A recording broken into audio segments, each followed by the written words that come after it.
Hello friends, मैं हूं आशीष। आप सभी का स्वागत करता हूं हमारे चैनल पे। कर्नाटका की काउंसलिंग प्रोसेस चल रही है और अभी जो स्टेज है वो है चॉइस फिलिंग का।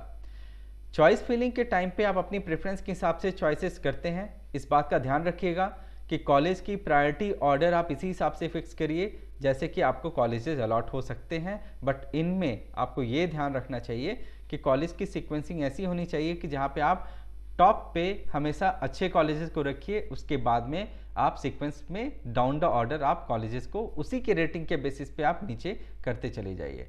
इसके बीच में आप अपने लोकेशन के हिसाब से कॉलेजेस को प्रायोरिटाइज कर सकते हैं, बट क्वालिटी को ध्यान में रखते हुए ही करिएगा इस चीज़ को। अब आगे का जो प्रोसेस होगा वो ये है कि मॉक अलॉटमेंट आपको देखने के लिए मिलेगा।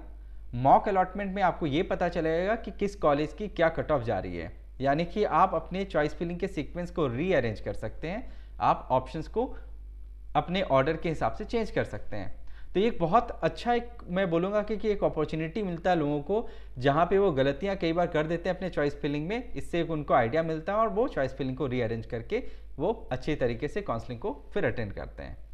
आगे का जो प्रोसेस होगा वो रिपोर्टिंग फॉर्मेलिटीज़ का होगा, जहाँ पे आपको ये जानना ज़रूरी है कि रूल क्या है काउंसलिंग का, आप किस हिसाब से लास्ट तक एलिजिबल रह सकते हैं, आपको रिपोर्टिंग के टाइम पे क्या क्या फॉर्मेलिटीज़ करना पड़ता है, सीट सरेंडर का क्या प्रोसेस है, अपग्रेडेशन आप कैसे कर सकते हैं। साथ ही मैं आपको ये बताऊंगा कि सीट मैट्रिक्स में क्या चेंज आया है 2020 से 21 में, क्योंकि सीट मैट्रिक्स में अगर इजाफा होता है यानी कि सीटें बढ़ती हैं तो कंपटीशन बढ़ने के साथ में ये एक बैलेंस आउट होता है। फीस स्ट्रक्चर में किसी तरह का चेंजेस नहीं है। तो आइए मैं आपको बताता हूँ इन सब चीज़ों को डिटेल में हमारे इस वीडियो के माध्यम से। आखिर तक जरूर देखिएगा इस वीडियो को।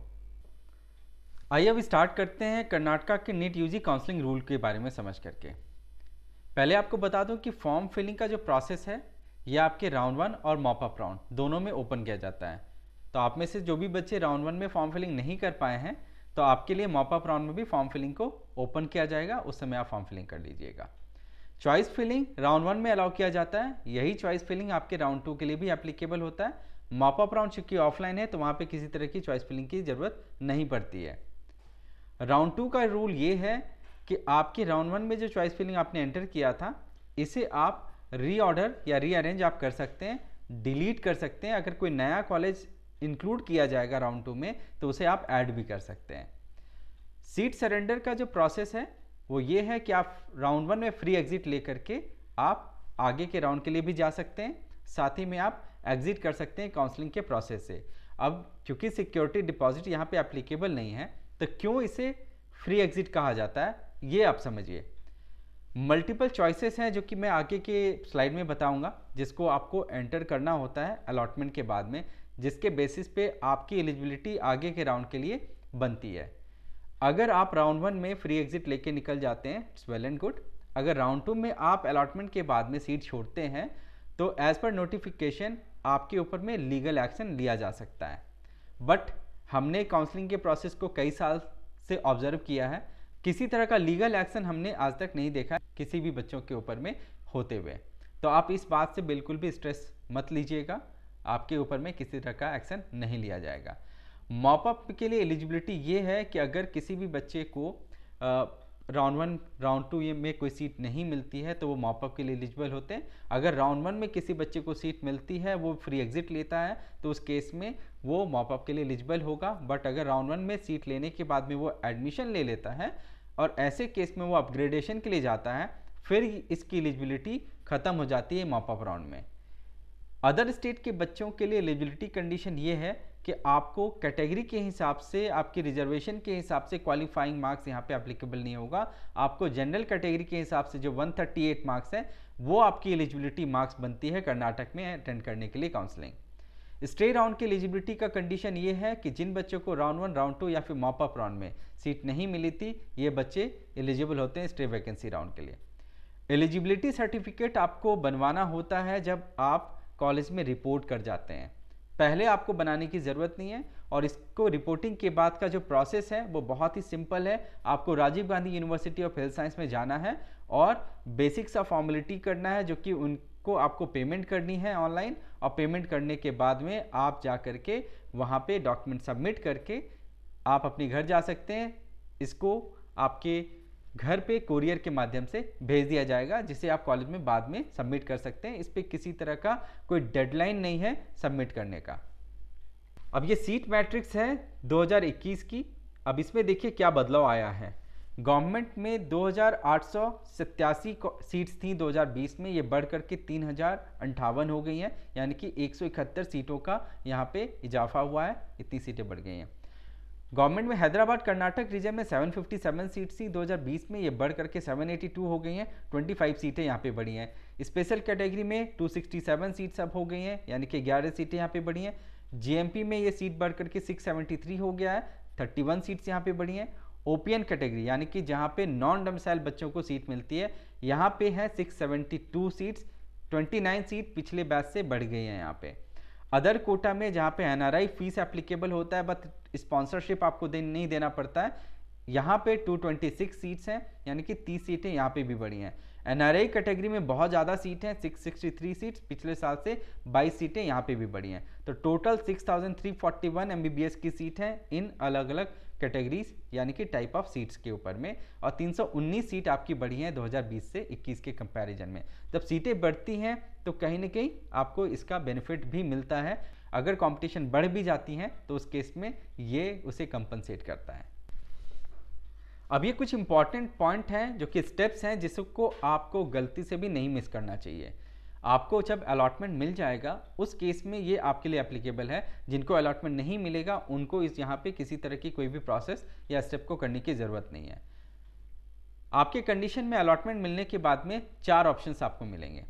4 ऑप्शंस में पहला ऑप्शन ये है कि चॉइस नंबर 1 में जो रूल है ये कहता है कि अगर आपको सीट मिली है और आप सेटिस्फाइड हैं और आप कॉलेज में रिपोर्ट करके अपनी एडमिशन की फॉर्मेलिटीज़ कंप्लीट करना चाहते हैं तो आप इस ऑप्शन को ऑप्ट करिए, जहां पे आपको फर्दर राउंड ऑफ काउंसलिंग में अटेंड करने नहीं दिया जाएगा।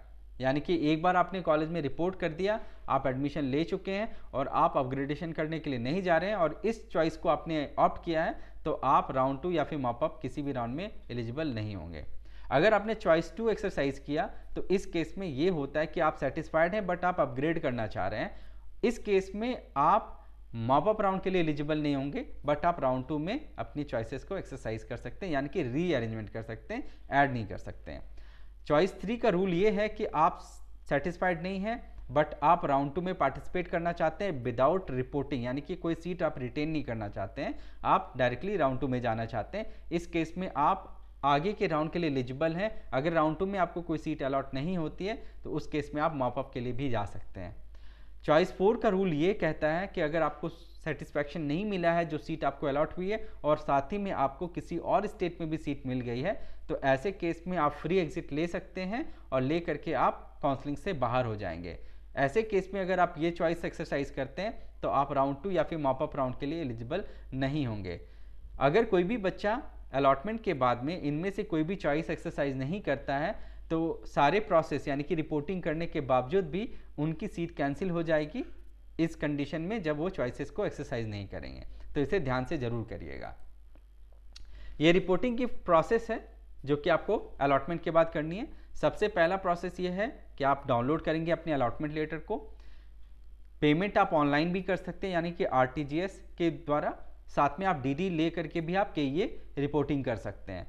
रिपोर्टिंग करने के बाद में केईए में आपका जो फॉर्मेलिटी है वो आपके डॉक्यूमेंट की वेरिफिकेशन, वहाँ पे फिजिकली डॉक्यूमेंट वेरीफाई किया जाएगा और आपको एडमिशन ऑर्डर दिया जाएगा। एडमिशन ऑर्डर के बाद में आपको कॉलेज को रिपोर्ट करना है। रिपोर्टिंग के बाद आपको अपनी एलिजिबिलिटी सर्टिफिकेट बनानी है। इस प्रोसेस के लिए आपके पास में 3 दिन का टाइम बहुत सफिशिएंट होगा। यानी कि पहले दिन का प्रोसेस ये होगा कि जहाँ पे आप केईए रिपोर्ट करेंगे और ये वहाँ पे रिपोर्ट करके सारी फॉर्मेलिटीज़ को कंप्लीट करेंगे।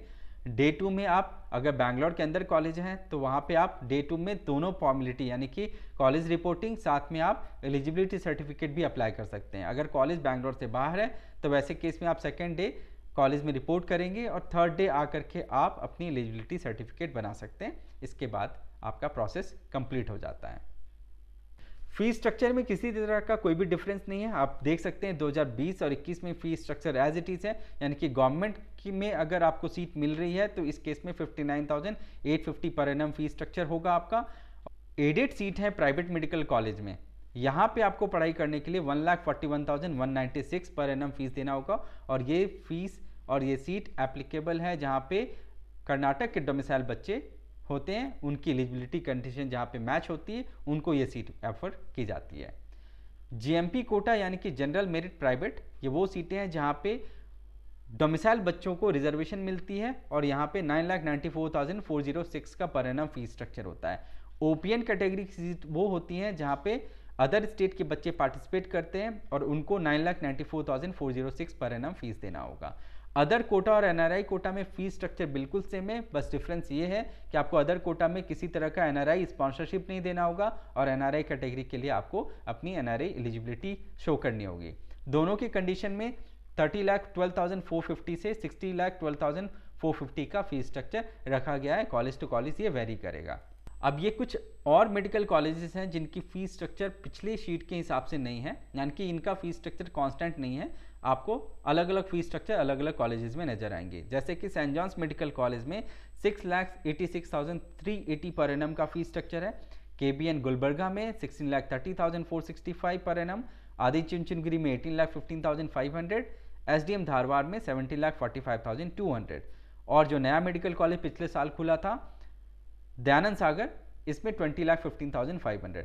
तो ये 4 कॉलेज जिनकी फीस स्ट्रक्चर बहुत ज़्यादा हाई है, इन कॉलेजेस में आपको अगर आपका स्कोर रेंज 350 से 400 के बीच में है तो ये कॉलेजेस आपको अलॉट हो सकते हैं मॉप अप राउंड में। बाकी के जो कॉलेजेस है जहाँ पे 9,94,406 पर एनम फीस स्ट्रक्चर है, उन कॉलेजेस में इनिशियली राउंड 1 राउंड 2 में कट ऑफ बहुत ज़्यादा हाई रहेंगी, यानी कि हो सकता है कट ऑफ 580 से 590 के बीच में फॉल करे। मॉप अप राउंड में आपके पास अगर स्कोर है 530 या 540 के आसपास का तो आपको सीट मिलने की चांसेस काफ़ी हाई रहेंगे। सेंट जॉन्स मेडिकल कॉलेज में सीटें बहुत कम होती हैं ओपन कैटेगरी में, तो इस कॉलेज में कट ऑफ ऑलमोस्ट 595 से 605 के बीच में फॉल करेगा। ये लिस्ट ऑफ डॉक्यूमेंट है जो कि आपको रिपोर्टिंग के टाइम पे साथ में कैरी करना है, जैसे कि application print out, allotment letter, आपको ओरिजिनल कॉपी ऑफ चालान जो आप फी पे करेंगे या फिर डीडी आप लेके जाएंगे, NEET admit card, score card, 10th and 12th marksheet जरूर लेके जाइएगा, 12th की स्टडी सर्टिफिकेट के साथ में टीसी या फिर एसएलसी, आइडेंटिटी प्रूफ कोई भी लेके जाइएगा ज़रूर, और 2 पासपोर्ट साइज फ़ोटो के साथ में सारे डॉक्यूमेंट की 2 कॉपीज़ जरूर कैरी करिए। अगर आप हमारी पेड काउंसलिंग अवेल करना चाहते हैं तो 7678676001 पे कांटेक्ट करिए हमें। उम्मीद करता हूं कि आपको हमारे वीडियो पसंद आया होगा। अगर आपको हमारा वीडियो पसंद आया है तो हमारे चैनल को ज़रूर ज़्यादा से ज़्यादा लाइक करिए, सब्सक्राइब करिए और शेयर करिए। कोई आपकी क्वेरी हो या कमेंट हो तो हमारे कमेंट बॉक्स पे ड्रॉप करिए, हम आपको रिवर्ट बैक करेंगे। Thank you for watching this video. Wish you all the best for your upcoming counselling process. Say hello to GMU, the one-stop shop for all your admission needs. We introduce you to the finest universities and help find the best fit based on your profile. We help with applications and assist with documentation, visas and even accommodation. With over a decade's worth of experience, 40 university partners in 10 countries worldwide and more than 5,000 satisfied students, GMU does it all. Fix a meeting with us today.